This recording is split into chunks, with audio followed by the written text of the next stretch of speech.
Instituto Nacional de Antropología e Historia. Secretaría de Cultura. Gobierno de México.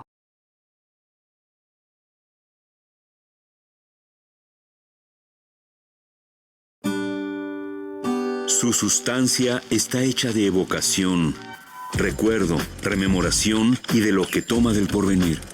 Porque es una parte fundamental de nuestra identidad.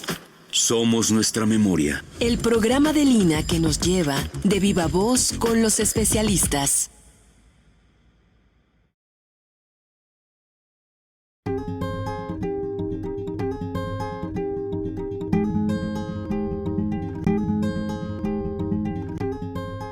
A partir del año 2010, comenzamos un proyecto basado en la tecnología que entonces se tenía a la mano. Aunque con otro nombre, el concepto de esta serie ya estaba ahí. Adelante. Por ejemplo, en 1884 es cuando nace, se localiza la primera evidencia de un esqueleto humano con una antigüedad antes de la cerámica, ¿no?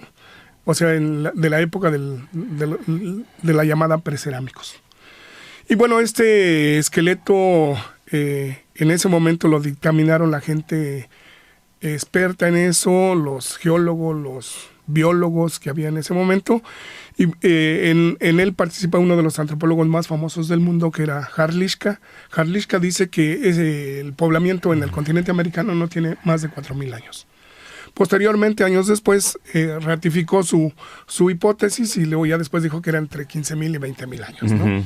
Entonces, bueno, este es el inicio, pues, de las evidencias físicas que se encuentran en nuestro territorio, ¿no? Como uno de los antecedentes. Y bueno, pasaron algunas décadas, no hubo mucho interés, pero se seguía con la espinita allí que teníamos que ver qué pasaba con los primeros grupos que llegaron al continente y en específico a lo que es hoy el territorio nacional. Helmut de Terra es un geólogo alemán y él hace recorridos casi en todo el continente americano, haciendo algunas excavaciones, viendo la estratigrafía, haciendo fechamientos a través de estratigráficos, y bueno, le interesa qué pasa con los primeros grupos humanos que llegaron al continente americano.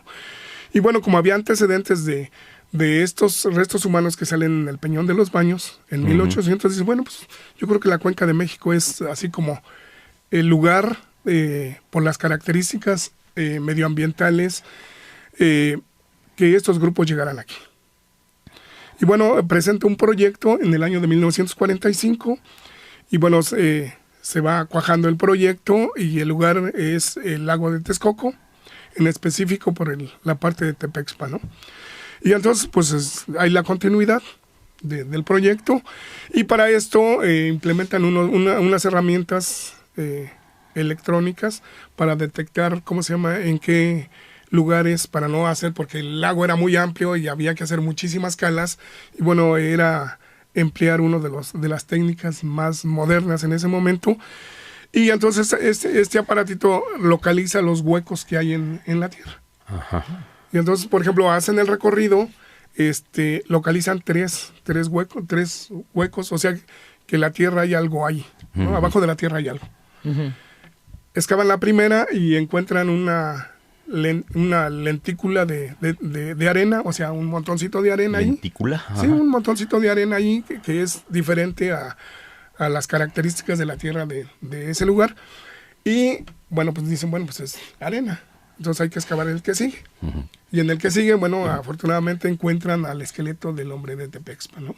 Y la tercera ya no la excavan, o sea, se emocionaron, porque bueno, encontrar un esqueleto con una antigüedad y en esto, o sea, es así como sacarse uno la lotería, ¿no? Así de importante era esto, ¿no? También había el antecedente de que ahí habían encontrado restos de mamut. Sí, habían encontrado otro de los antecedentes, restos de megafauna, con presencia de la intervención del hombre. Hay algunas huellas ahí de cortes, algunas puntas de flecha. Y bueno, esto es lo que motiva a Terra, pues, ¿cómo se va a llevar a cabo este proyecto? En ese punto, exactamente. En ese punto, sí. Y bueno, en la segunda excavación, bueno, cuando excavan este lugar, pues se encuentran al esqueleto de Tepexpan, y bueno, es toda una noticia en todos los medios del país y sobre todo en Estados Unidos, ¿no? Y trae muchas críticas a esto, porque bueno, uno de las críticas que se hacen es que Helmond de Terra no estaba enfrente de la excavación, ¿no? Porque los trabajadores, bueno, son los que en algún momento dado pues hacen la chamba de hacer el hoyo con el pico, con la pala, pero el arqueólogo tiene que estar ahí presente, ¿no? Y entonces los cortes estratigráficos pues eran así como decía José Luis Lorenzo, esta no es una excavación, sino es una escarbación, ¿no? Entonces como que mordisqueada, ¿no? Sí. Ahora sí que, si no con el cuidado riguroso. Riguroso como se debe de ser, y sobre todo para José Luis Lorenzo, que era en ese tiempo se empezaba a formar, bueno, pues sí, era muy cuidadoso, ¿no? Y bueno, fue uno de sus primeros críticos de este hallazgo. Y ¿Estaba bueno, completo el esqueleto? ¿En qué está casi medio completo, podemos decir un 80% del esqueleto se localizó. Otro de las críticas que se hacía en ese momento es que uno de los reporteros del New York Times le dijo al trabajador, oye, pues sácalo y pónmelo aquí para la foto, ¿no? Como posando. Sí, como posando. Entonces, pero digo, esos son errores que no se debe de hacer en una excavación, ¿no? Sino cuando ya hagas el registro, cuando ya hagas todo, pues lo sacas y luego ya después lo pones a los medios de comunicación. También era otra época en cuanto a los avances científicos, a la ciencia, al manejo de restos arqueológicos, sean humanos o vegetales o incluso piedras, bueno. Sí, y bueno, esto trae muchas críticas. Creo que Helmond de Terra se encontraba en Cuernavaca, le llaman, se traslada, bueno, pues él da la noticia, y bueno, este es un notición a nivel nacional e internacional, tomando solamente en cuenta Estados Unidos, ¿no? Y bueno, aquí lo importante es de que se hacen muchas críticas. Helmond de Terra, a través de la estratigrafía, dice que este esqueleto tiene 11,000 años. Entonces, 11,000 años, dices, wow, ¿no? Pues 11,000 años aquí en la Cuenca de México es así muy importante. Porque si la teoría o las hipótesis dicen que el hombre pasó por el estrecho de Bering, o sea, ¿cuánto tiempo tardó en hacer toda esta travesía para llegar a la Cuenca de México? Entonces, pues esto le daba un margen para decir, bueno, el hombre llegó al continente hace más o menos 25, 30 mil años, ¿no? O sea, esta es una de las evidencias que tenemos aquí, casi vamos a decir en el centro del continente, porque México juega un papel muy importante en cuanto a la migración de las primeras poblaciones, ¿no? Si entró por la Patagonia, como algunos dicen, o entró por el norte, pues México juega un papel muy importante, porque si entró por el sur tiene que pasar por México hacia el norte, y si entró en el norte tiene que pasar el hombre por México, por territorio mexicano, para llegar al sur. O sea, México juega un papel muy importante para confirmar este tipo de teorías, ¿no? Bueno, no nos desviemos mucho. Pero sí quisiera yo, antes de desviarnos, no desviarnos, ¿qué es esto del fechamiento estratigráfico para los que Bueno, lo que pasa es que se han hecho muchos trabajos geológicos y dependiendo las capas, ya ven que se marcan muy bien las capas cuando uno hace un hoyo, entonces esas capas se fueron fechando geológicamente.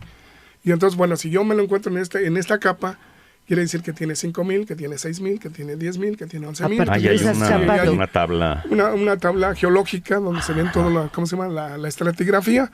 Digo, a lo mejor en ese tiempo no estaba muy afinada, a lo mejor hoy en día ya hay más rigurosidad en cuanto a, ¿cómo se llama? A los fechamientos estratigráficos, ¿no? Porque se han hecho el metro, se han hecho pozos profundos, se han hecho, por ejemplo, unos de los que se han encargado de esto es Moser, ¿no? Que todavía hace poco le hicieron una entrevista, ahora que hicieron el pozo profundo en Iztapalapa para sacar el agua, ¿no? Entonces el señor se ha dedicado a hacer este tipo de trabajos, ¿no? Desde esos tiempos hasta la actualidad, ¿no? Entonces yo creo que hoy en día debe de haber una fineza mayor en cuanto a la estratigrafía, ¿no? De hecho, entonces es la que nos da la antigüedad. Una es esa. Más adelante les comento que hay otros métodos ya más precisos para poder, ¿cómo se llama? Saber la antigüedad de los esqueletos humanos, ¿no? De acuerdo. Entonces, regresando al esqueleto de Tepexpan, bueno, pues esto es una noticia, viene Helmond de Terra, lo da a conocer a los medios, dice que tiene 11,000 años, se hace ya todo el análisis, se empiezan a salir los primeros artículos, porque hay muchísimos artículos del hombre de Tepexpan. Y bueno, también empiezan las críticas. Yo creo que aquí el hombre de Tepexpan, más que decir si tiene una antigüedad de esta, o tiene menos, o es hombre, o es mujer, aquí marca 3 cosas muy importantes, ¿no? Una es de que es el primer esqueleto que se encuentra con un fechamiento supuestamente de 11,000 años. Segundo, que involucra casi a todos los antropólogos más famosos, no solamente de Estados Unidos, de México, se interesan y hacen un diagnóstico y publican una gran cantidad de artículos, ¿no? O sea, yo creo que eso es muy importante, que hoy en día creo que carecemos de eso, ¿no? Involucrar a la gente más importante en un tema tan específico como esto. Entonces, yo creo que fue muy importante, marcó ese momento, ¿no?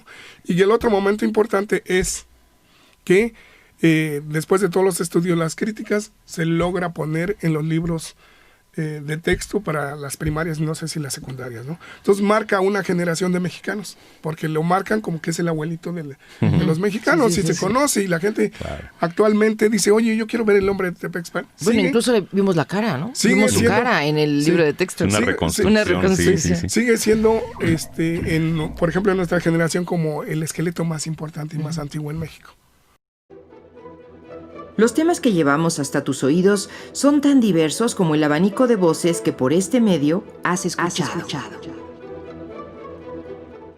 Mira, yo trabajé algunos años en un centro de primates, ahora desaparecido, el Centro de Primates San Andrés Totoltepec. Era un centro de investigación biomédica de la universidad, del Instituto de Investigaciones Biomédicas. Ahí trabajábamos con conducta social con monos verdes, que es una especie la más ampliamente distribuida en África. El jefe de laboratorio era frecuentemente llamado, en algunos casos policiales, para determinar si el individuo que había estado vinculado con crímenes violentos tenía o no, por ejemplo, una epilepsia del lóbulo temporal que está asociada a algunos comportamientos agresivos, o era consciente de sus actos. El resultado de esto implicaba que el tipo fuera o a la cárcel o al manicomio. Efectivamente. Entonces, en un momento donde estamos hablando, donde asumimos que la violencia se está expresando como nunca, que la violencia está desbordada, en fin, no hace falta más que abrir no solo la nota roja, ¿no? Yo creo que ver los noticieros, abrir los diarios, y la violencia parece estar en todos lados.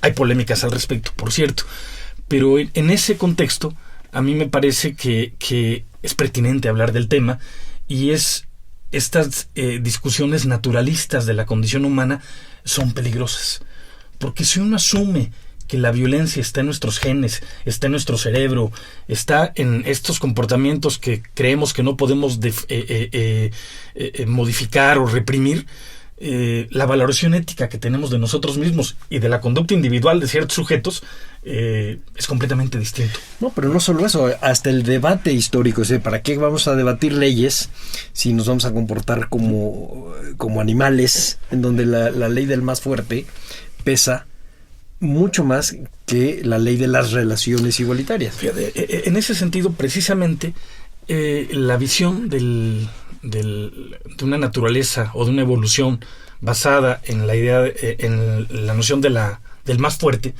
es uno de los mitos del pensamiento evolutivo. Darwin jamás habló de fortaleza física, jamás habló de violencia o de agresividad como el fenómeno central de nuestra evolución, y sí, en cambio, habló de la noción de aptitud, ¿no? La aptitud biológica tiene que ver con la posibilidad de sobreponerte ante las condiciones del entorno, donde una de las posibilidades de resolución del conflicto es la agresividad o la violencia, pero no es la única. De hecho, es tremendamente costosa. Contra lo que uno pudiera pensar, los animales suelen arreglar los problemas, los conflictos que tienen particularmente los primates, no a través del combate físico, sino a través de, yo sé que a un antropólogo cultural se le pararán las pestañas, pero en los estudios de biología de la conducta se habla de la ritualización del comportamiento, que no tiene que ver tanto con la noción de ritual antropológico o cultural, pero sí con la repetición de comportamientos estereotipados completamente, que cumplen una función en un contexto. Es decir, ante un conflicto, los primates suelen solucionarlo a través de un combate ritualizado, y muy pocas veces a través del combate físico, agresivo, violento, que pudiéramos denominar. Pero existe. Claro, está documentado. Pero no es lo más común. Okay. Como estrategia. Sí, porque yo recuerdo haber leído en alguna cosa de Goodwall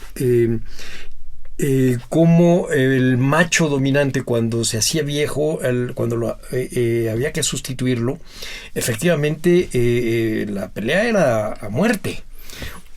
A veces no es que muriera en ese momento, pero cuando se retiraba a morir. Es al final el rey viejo. Pero Tendemos, y te comentaste, cresta, lo sé, sí, porque de hecho tú hablaste de esta visión naturalista de la condición humana y de esta visión mítica. La dominancia en los grupos de primates puede estar dada por la fuerza, pero no siempre está dada por la fuerza. De hecho, los sujetos más dominantes a veces son sujetos que son los que recurren a menos comportamientos agresivos porque la dominancia es tal que no hace falta, ¿no? De hecho, hay formas de dominancia que se denominan dominancia por asociación, ¿no? Que eso nos recuerda a ciertas formas de comportamiento humano. En este caso, ante un posible depredador o ante un individuo de la tropa que intenta ascender en la escala social, el dominante recluta a los miembros de la tropa y en conjunto apabullan al otro sin necesidad necesariamente de recurrir al comportamiento agresivo. Esto, Salvador, digo, es muy interesante porque cuando uno ve la historia, ya no del siglo XIX, donde se funda esta visión adaptacionista y competitiva de la evolución, sino durante el siglo XX, cuando empiezan a surgir las primeras evidencias del registro fósil humano, gente como Raymond Dart en 1925, cuando descubre al famoso niño de Taung, el primer australopitécido que marcó un hito en la historia de la paleoantropología, Raymond Dart escribe un libro que se llama Aventuras con el eslabón perdido, donde de algún modo pinta un escenario donde la evolución humana y las actuales guerras no eran más que producto de un continuo, ¿no? Donde los seres humanos habían desde el principio elaborado herramientas para poder sobrevivir y defenderse de los depredadores y a veces atacarse entre ellos. Conforme surgen más evidencias del registro fósil humano, vemos que en realidad las primeras herramientas surgen hace 2.3 millones de años, 2.5 millones de años, es decir, en un momento de la evolución humana donde habían transcurrido ya cerca de 4 millones de años de proceso de evolución. Es decir, los primeros homínidos surgen hace cerca de 8 millones de años y las primeras herramientas surgen hace solo 2.5 millones de años. Si uno ve la morfología de estos primeros homínidos, no es una morfología que pudiera estar muy vinculada a comportamientos agresivos. Los homínidos no tienen grandes caninos, algunos de ellos tienen un gran aparato masticatorio, los famosos parantropos, que eran formas robustas del género australopitécido, ahora denominado como parantropos, pero resulta que estos eran probablemente vegetarianos. Pero en fin, Dart construyó una visión o una concepción de la naturaleza humana basada en esta conducta agresiva. Y durante la década de los 50, 60, autores como Robert Ardrey, que escribió un libro que se llama El imperativo territorial y la hipótesis del simio cazador, el mismo autor del mono desnudo, Desmond Morris, construyeron este imaginario donde los seres humanos estábamos o éramos el producto de comportamientos agresivos. En contrapartida, y casi simultáneamente esta época, se empiezan a generar modelos que dicen resolver los problemas a partir siempre de actos agresivos es energéticamente muy costoso. Sí, claro. La cooperación a veces es una muy buena estrategia. Y generalmente cito a Genovés porque Genovés en México, a finales de los 60, hizo un pequeño documental de dibujo animado que se llamó El músculo y la cultura, donde contraponía precisamente esta visión agresiva de la condición humana respecto de una visión que retomaba a Kropotkin y retomaba la noción de cooperación. Y tenía una frase que a mí siempre me pareció muy ingeniosa. Decía, si los seres humanos hubiéramos tenido siempre que competir y resolver nuestros problemas agresivamente, los débiles, dice, heredarían, si no la tierra, sí a las viudas de los fuertes, que habrían muerto en el combate físico, ¿no? Pues sí. Me parece muy interesante. Y Genovés es precisamente uno de los promotores de la Declaración de Sevilla, que es una declaración internacional sobre la violencia que podremos abordar un poco más tarde. Grandes y reconocidas personalidades han desfilado ante estos micrófonos. Sabemos que el diálogo y el intercambio entre voces calificadas es enriquecedor. Yo tengo cierta resistencia a hablar de conciencia colectiva. Tengo resistencia a esas interpretaciones, digamos, junguianas. Yo creo que sí se dan identidades colectivas, pero eso ya es un salto a nivel de la cultura. No creo que haya una conciencia colectiva, pero sí un enjambre de conciencias individuales que se coordinan, que interactúan, que constituyen redes sociales, Desde luego que sí. Si ya pretendemos algo más en términos de conciencia colectiva, tenemos que saltar a otro concepto, el concepto de identidad étnica, identidades sexuales, identidades genéricas, identidades nacionales, etcétera, ¿no? de muy diverso tipo, que son construcciones culturales que podemos estudiar y que evolucionan de una manera peculiar. Pero no creo que nos sirva mucho la idea de una conciencia colectiva. Un tema que a mí me interesa mucho y ha salido en diferentes momentos ahora es el problema de la exclusividad de lo humano, el que tanto se comparte con algunos rasgos con algunas especies ancestrales o con especies contemporáneas, por ejemplo, con los grandes simios, ¿no?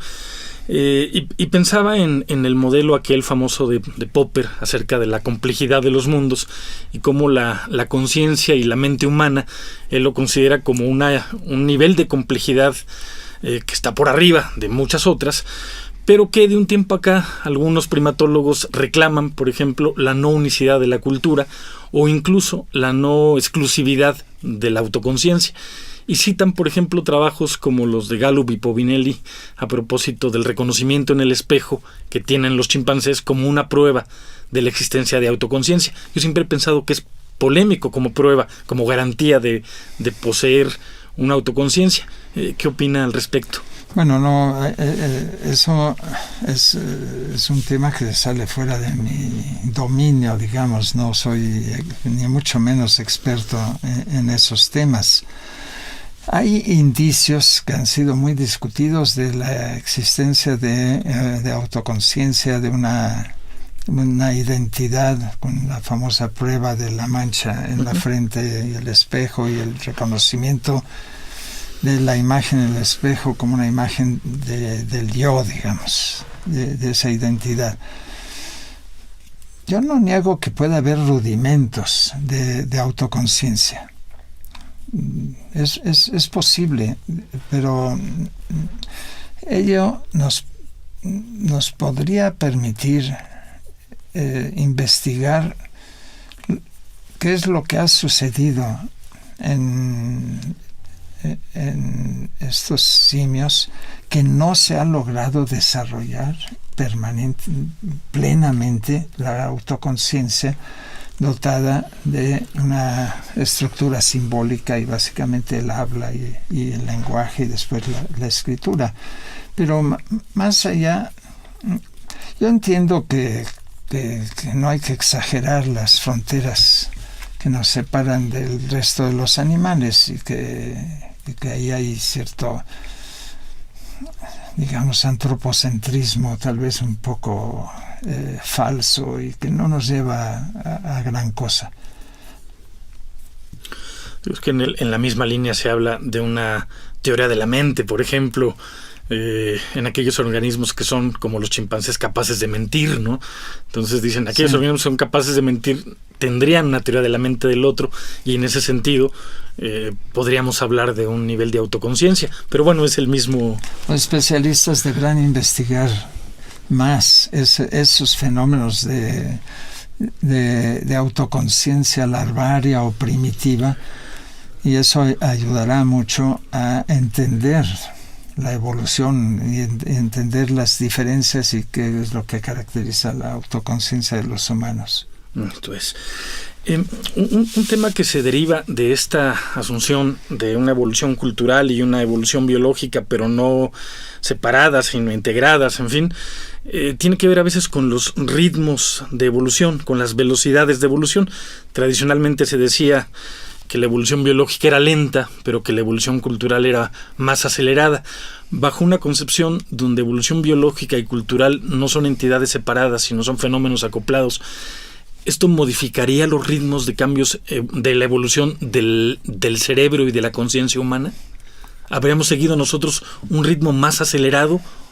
¿O? Me cuesta trabajo pensar en términos de velocidad comparada de la evolución en la evolución cultural y en la evolución biológica.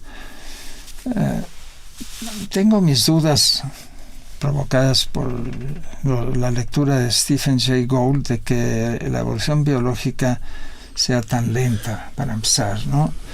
No solamente por los saltos, las mutaciones que implican una extraordinaria velocidad, sino también él ha discutido mucho esta idea de que es imposible en tan corto plazo desarrollar ciertas capacidades.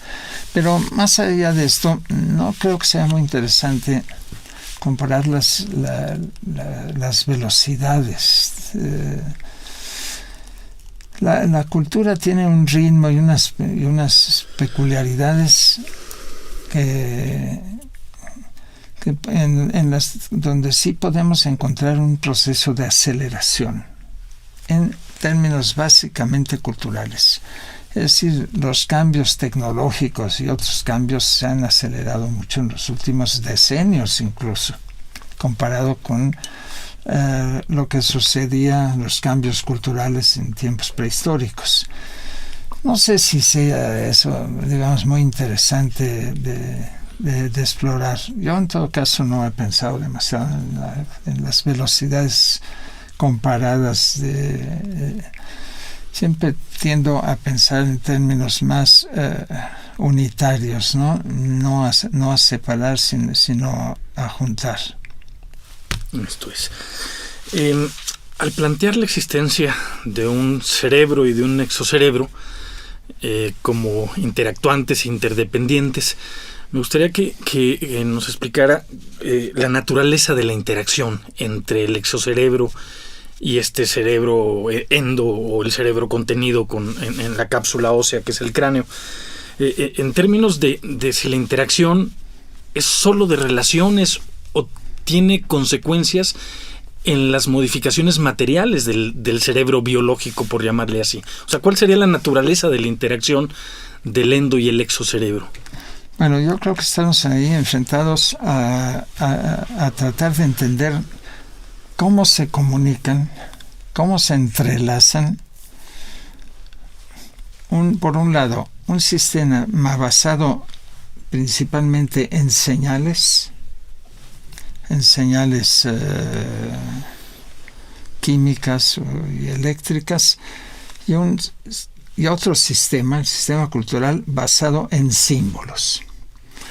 No es fácil, digamos, sí podemos entender que hay señales en las redes culturales, no de carácter electroquímico, pero sí hay ese nivel. Símbolos ya dentro del circuito neuronal es algún tema muy debatido.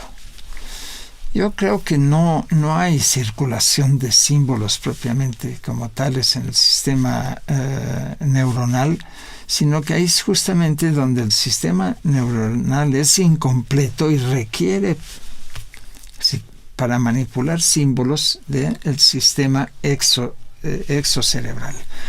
Ahora, esto se puede enfocar de muchas maneras. Se puede tratar de buscar una especie de traductor dentro del cerebro que traduce símbolos a señales, señales a símbolos. Esa idea ha sido rechazada, por ejemplo, por neurólogos como Edelman, que no cree que haya un mecanismo traductor. Si es un circuito integrado, entonces no debería ser necesario un traductor. Simplemente hay un flujo que entrelaza señales y símbolos. Y eso pues implica esta relación entre el cerebro y su entorno simbólico, basado desde luego en los ya muy explorados procesos de plasticidad cerebral, es decir, que adaptan los circuitos cerebrales según las experiencias que se tienen en el entorno. Y lo que también necesitamos ver es no solamente ver la incompletitud del lado neuronal, del lado del sistema neuronal, sino la incompletitud que también se puede observar en los sistemas simbólicos, en esas prótesis culturales de las que he hablado, del exocerebro. Yo creo que los investigadores, desde historiadores, antropólogos, sociólogos, economistas, etcétera, siempre llega un momento en que se dan cuenta que las explicaciones exclusivamente sociales o culturales no son suficientes. Que es necesario completarlas. Y ahí es la gran tentación, y es comprensible y justificable, de acudir a la biología, ¿no? Entonces, eso que falta para entenderlo debe estar en la genética, debe estar en la biología, etcétera.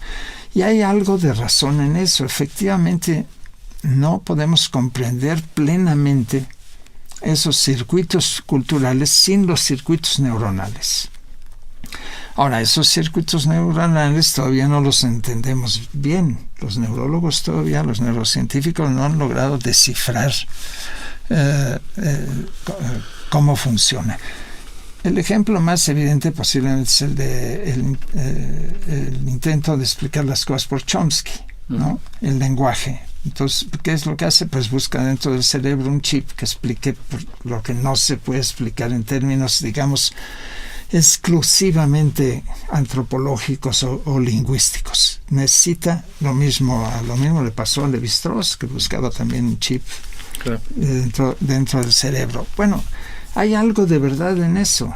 No porque haya un módulo que genera la lengua como pretende Chomsky, etcétera, un circuito espiritual según Levi-Strauss, pero sí hay una interacción, y eso es a lo que yo me refiero cuando hablo de la conexión entre las prótesis externas, los sistemas de sustitución simbólicos de sustitución y las redes neuronales. No te pierdas nuestras entrevistas. Dejaremos en la descripción las ligas de nuestro blog y de las entrevistas completas que acabamos de presentarte en este recuento que hicimos para darte una buena idea de que en esta serie, la evocación y los recuerdos se unen a la ciencia y a la investigación. Somos nuestra memoria. Somos nuestra memoria. Todos los jueves en punto de las 11:30 horas publicamos una nueva entrevista en este canal. No te las pierdas.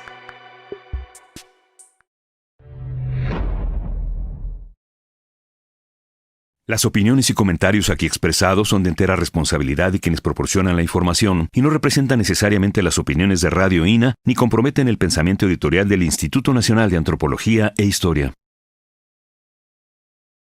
Instituto Nacional de Antropología e Historia. Secretaría de Cultura.